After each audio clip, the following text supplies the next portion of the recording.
Hi Antonio, it's a pleasure to have you here at the Action Con. I have some questions for you about the action in the film.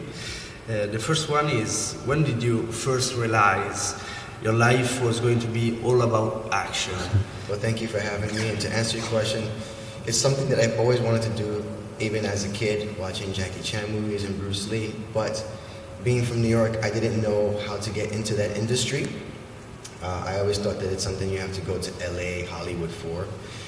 My background is that my dad was a professional wrestler, and I trained with him since I was 12. So I always had the fundamentals of, theatrics and choreo memorization and falling, but I didn't know where to put all this energy. So, with martial arts and acrobatics, I had all that energy. But to get into the business, it wasn't until I was a music teacher. And one of the music teachers was an actor, and he saw me shadowboxing for fun, and he goes, "You're very, very, very good at that. Have you ever thought about doing stunts?" And I said, "Yeah, all my life. I just never knew how to get into that industry." He goes, "Well, I just did a production with a 7-foot-tall stuntman named Kyle Zepernick." He goes, "You should get in contact with him." Wow.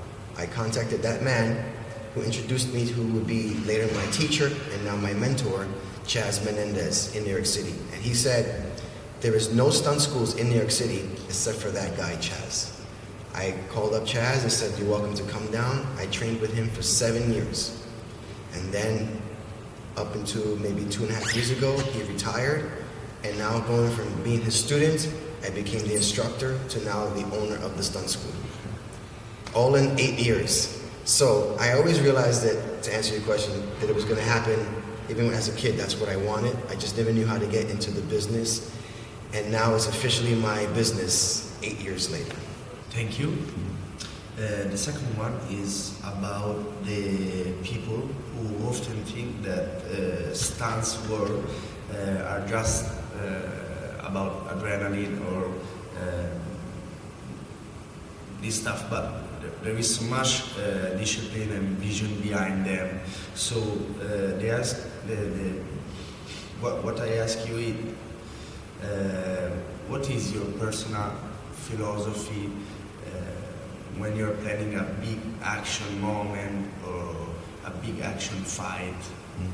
So my philosophy when I'm designing a fight scene, for me, it has to look like you're fighting and not pretending to fight. Usually when you're doing stunts, you're sometimes with an actor or maybe a stunt person that you haven't worked with before that you don't even know. So you have to work within those limitations. So for me, the main thing is that the energy and the distance control is always there for safety. Safety is always the first thing. But because I fought before, it comes out like it looks like I'm fighting, not pretending to fight. So that's always been my motto. The motto is always safety first and distance control and know who you're working with. But when it really comes down to it, it's always about how the performance should look. And to me, if you've never fought before or never taken a boxing class or martial arts class, you can kind of tell when people don't have that instinct, fighter's instinct, right? It should come from like this heart of like, I'm gonna kill you kind of thing. But it's a dance. It's a chaotic dance, but it's a dance. So that's always been my motto. That's just one of the many things, but that's for me is always the main thing because I watch a lot of like choreography, and they're going at it, and it's like, don't they ever get tired? Are they not out of breath? Then that punch shouldn't that punch hurt you? So it's like there's a story behind all this stuff. There's a certain way we're designing these actions to have a story, and that story should have some kind of realism in it, So I guess that's what it is. It's the energy that you deliver. Wow, amazing! Thank you. Every stunt performer pays a price, physically and mentally. So, what's the biggest sacrifice you have made? One you still make gain a heartbeat for you? The price to become a stunt performer is consistency and training.